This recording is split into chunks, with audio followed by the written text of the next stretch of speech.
Imagine this. The sun is falling over the iconic blue clay of the Caja Magica, yes, blue because Madrid has never been afraid to be different.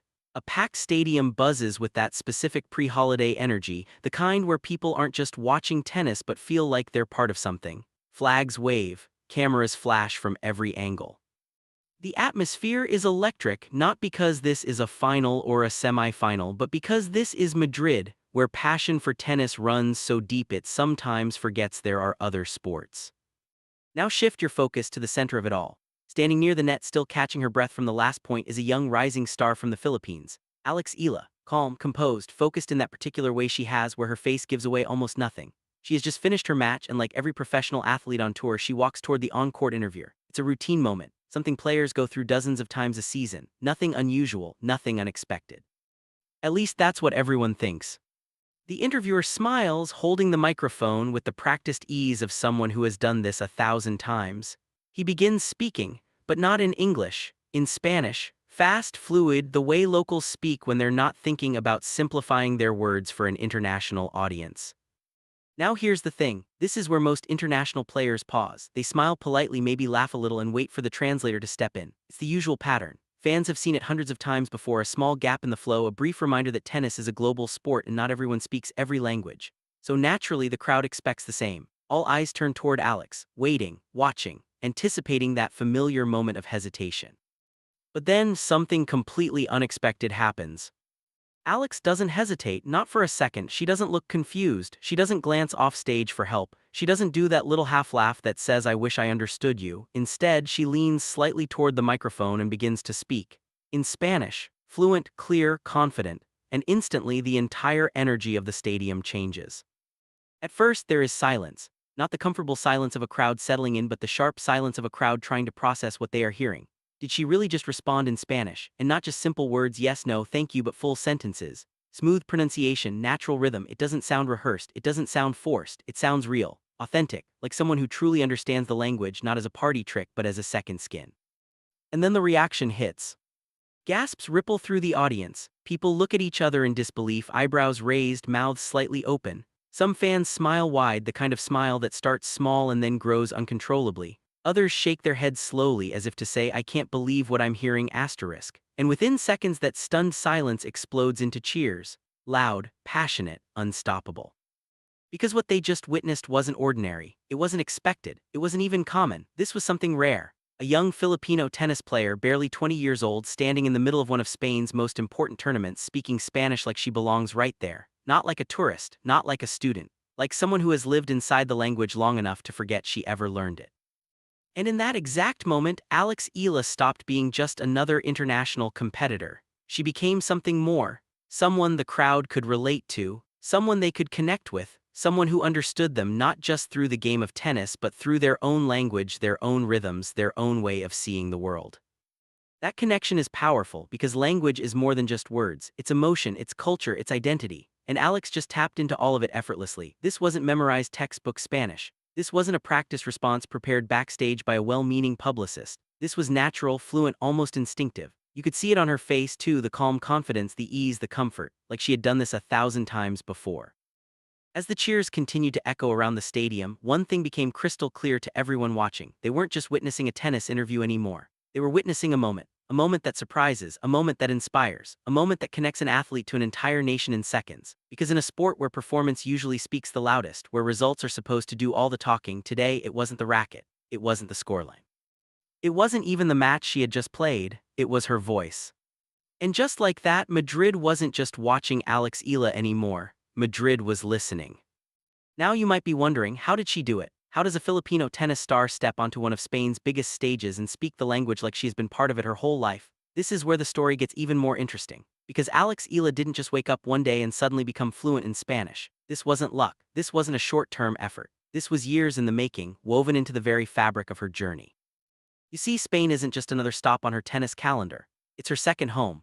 From a young age, Alex made a life-changing decision to train in Spain, far away from everything familiar. A new country, a new environment, new challenges, and most importantly, a completely different language. Imagine being that young, 13 years old, still figuring out who you are, and stepping into a place where everything from street signs to conversations around you is in Spanish. At first, it is overwhelming. You don't understand half of what people say, you struggle to express yourself, you feel like an outsider even when people are kind to you. But instead of stepping back, Alex leaned in. She listened carefully, she observed, she learned not just from books or classes but from real life, from daily conversations with teammates, from coaches who didn't speak English, from the woman at the market who sold her fruit every morning, from the small, unavoidable immersion that happens when you live somewhere long enough to stop noticing you're living there. Here is the key difference: she didn't treat Spanish like a subject to study, she treated it like a way to connect. Learning a language from textbooks gives you knowledge, but living inside that language gives you understanding. And that's exactly what happened with Alex. She experienced Spain in its purest form: the culture, the traditions, the small everyday moments that most tourists never see. Walking through local streets, hearing conversations in cafes, sharing meals with friends. Laughing, learning, growing. All in Spanish. She didn't just translate words, she absorbed emotions. Over time, something powerful happened. Spanish stopped feeling like a foreign language. It became natural, instinctive, a part of who she is. That's why during the interview at the Madrid Open, her response didn't feel forced. There was no pause, no overthinking, no silent panic as she searched for the right word, because for her, those words were already there, ready, comfortable, real. When she has said it herself, Spain feels like home. It wasn't just a polite statement for the cameras. It was a reflection of everything she had experienced, everything she had built, everything she had become, because home isn't just about where you are born. It is about where you grow, where you learn, where you feel accepted, where you belong. And Alex found that in Spain. So when she speaks Spanish, she's not trying to impress anyone. She's not trying to prove a point. She is simply expressing a part of herself. That is why it feels different. That is why it feels genuine. Because when a place truly becomes your home, you don't just learn its language, you live it, you breathe it, you feel it. And in that moment on the court, Eala wasn't just speaking Spanish. She was speaking from experience, from connection, from belonging, and that is something no textbook in the world can teach. Now let's talk about the crowd, because what happened next was even more powerful than the moment itself.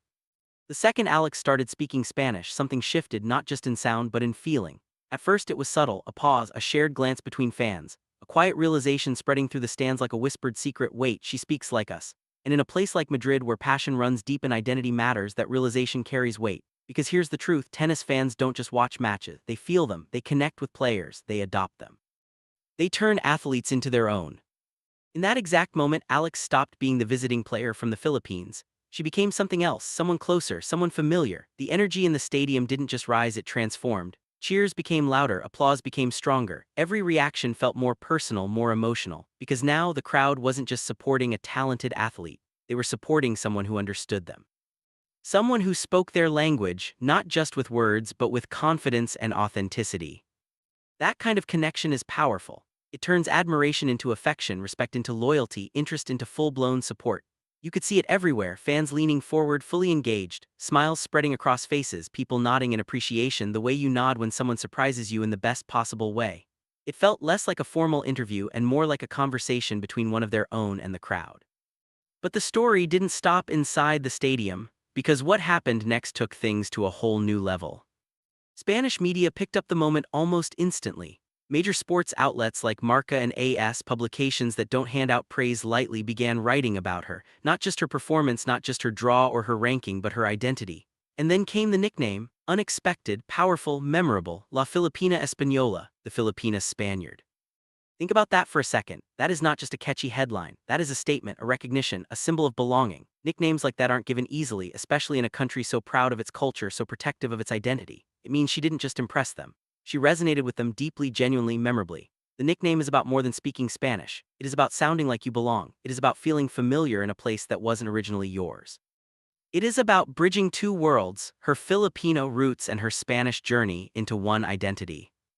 And then came the most surprising detail of all. People started noticing her accent, not just praising it but analyzing it, the way language lovers do when they encounter something unusual. And what they said was incredible. They didn't say she sounded like a student. They didn't say she sounded like a foreigner trying her best, making charming mistakes. They said she sounded like someone from Mallorca, a local, natural, effortless. If you know anything about language and accents, you know how rare that is. Accents are stubborn. They carry years of habits, influences, and unconscious identity. You can learn vocabulary, you can master grammar, you can even learn to think in another language. But sounding like a local, not just understandable but native, that is a completely different level. It requires not just study but immersion. Not just practice but years of living inside the music of a place until it rewires your mouth. Somehow Eala reached that level, not through shortcuts, not through imitation, through real experience, through living, training, and growing in Spain.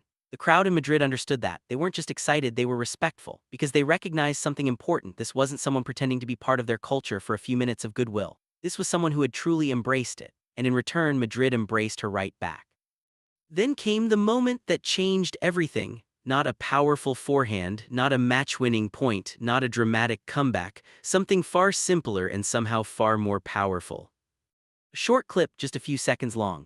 No dramatic background music, no special effects. Just Eala standing near the stands at the Madrid Open after one of her matches. Fans all around her, phones raised, voices calling her name, a small sea of Filipino flags mixed with Spanish ones. In the middle of it all, she stops. She turns toward the crowd. She makes eye contact, not the quick, scanning eye contact of someone fulfilling an obligation, but real eye contact, person by person. She smiles, not the polite, practiced smile of an athlete going through the motions. A genuine, warm, real smile, the kind that reaches her eyes. And then she says just one word, gracias. That's it, one word, simple, common, something millions of people say every single day. But this felt different, not because of the word itself, but because of everything behind it. The tone in her voice, soft, almost surprised, as if she still couldn't quite believe the reception she was receiving. The softness in her expression, not guarded, not performative, just present. The sincerity in that single moment which you could feel even through a screen. She wasn't saying it out of habit. She wasn't saying it because her coach told her to. She wasn't saying it because she had to check a box labeled asterisk fan engagement. She was saying it because she meant it, because she truly appreciated the love, the support, the energy that Madrid had given her, and somehow that honesty translated instantly, unmistakably through the camera lens. Within minutes, the clip started spreading. At first, just among tennis fans, the kind of people who follow the tour closely enough to know who Alex is. Then across sports pages where editors realized this was something worth sharing beyond the usual highlights. Then beyond sports entirely, into the wild, unpredictable ecosystem of social media, where anything can go viral for reasons no algorithm can fully predict. Hours later, it was everywhere, on Instagram Reels, on feeds, on Twitter timelines. People started sharing it again and again, not because it was flashy or dramatic, but because it felt real. And in today's world where everything is edited, filtered, staged, and sometimes completely manufactured, real moments stand out like flares in the dark.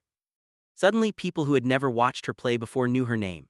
People who had no connection to tennis felt connected to. Why? Because this moment wasn't about rankings or statistics. It wasn't about wins or losses or grand slam draws. It was about emotion, connection, humanity. The comments poured in, I don't even follow tennis, but I love her energy. That smile feels so genuine. She respects the fans. This is rare. More athletes should be like this. And just like that, Alex became more than an athlete.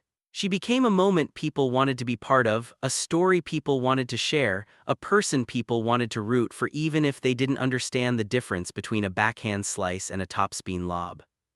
Because deep down, everyone understands gratitude, everyone understands connection, and everyone appreciates authenticity. That is what made this clip powerful, not the length, not the setting, not the production value, the feeling. Here is the bigger picture. Sports has always been about competition, about winning, about proving who is the best on a given day on a given surface in front of a given crowd. But moments like this remind us of something deeper, that sports can also unite people across countries, across languages, across cultures. That one, no barrier, no distance, no difference, just a shared human experience. In that moment, Alex didn't just represent the Philippines, she didn't just connect with Spain. She brought two worlds together. She showed how a simple act of appreciation can cross borders, how one genuine moment can reach millions, how one voice can make people feel seen, valued, and connected, not because of what that voice says, but because of how it says it. That is why this clip didn't just go viral, it stayed with people. Long after the video ended, the feeling remained. So what does this all mean? What are we really witnessing here? Because if you look closely, this story is bigger than a viral clip, bigger than a post-match interview, bigger than even the Madrid Open itself. This is the rise of a different kind of star. Yes, Alex is talented. There is no doubt about that. Her game is sharp, a lefty game built on the kind of clay court foundations that produce champions. Her focus is strong. Her discipline is world-class, forged through 5 years at the academy where they don't just teach tennis but an entire philosophy of resilience. She is climbing the rankings, facing tougher opponents each month, and proving she belongs on the biggest stages in tennis. But here is the truth. Talent alone does not make you unforgettable. There are many great players, many rising stars, many athletes with skill, power, and technique refined over thousands of hours. But very few have something more, something that goes beyond the scoreboard, beyond the highlight reel, beyond the cold numbers of wins and losses. That is exactly what Alex brings, because what makes her special is not just how she plays the game, but how she connects with people while playing it. Her humility stands out. Even in moments of attention and praise, and there have been more of those lately, she remains grounded. There is no arrogance in her posture, no distance in her answers, no sense that she believes she has already arrived. She speaks about her opponents with respect, her coaches with gratitude, her fans with genuine warmth. In a sport that can sometimes reward cold efficiency, she chooses warmth instead. Then there is her openness, her willingness to fully embrace another culture, not halfway, not on the surface, not just for the cameras, but completely. She didn't just visit Spain. She became part of it, she respected it, she understood it, she lived it, and that is something people can feel instantly. Because let's be honest, anyone can learn a few phrases in another language. Anyone can memorize a polite response. Anyone can smile and wave and try to impress. But not everyone can make an entire crowd feel like you are one of. That takes something deeper, something real. And that is exactly what she did in Madrid.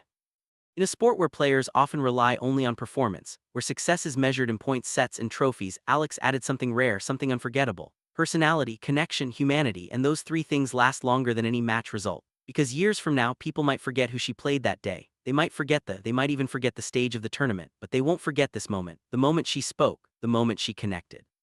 The moment she turned a stadium full of strangers into supporters, into believers, into fans. Moments like that do not just fade away, they stay. They become part of a bigger story, a story of a young Filipino athlete who didn't just travel the world to compete but to belong, to find home in more than one place, to carry two flags in her heart without feeling torn between them.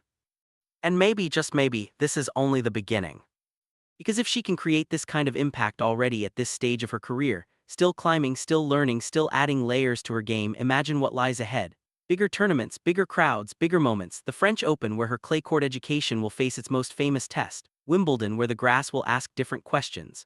The US Open, where the night sessions turn players into legends. If she continues to carry this same authenticity, this same connection, this same energy, then she won't just win matches.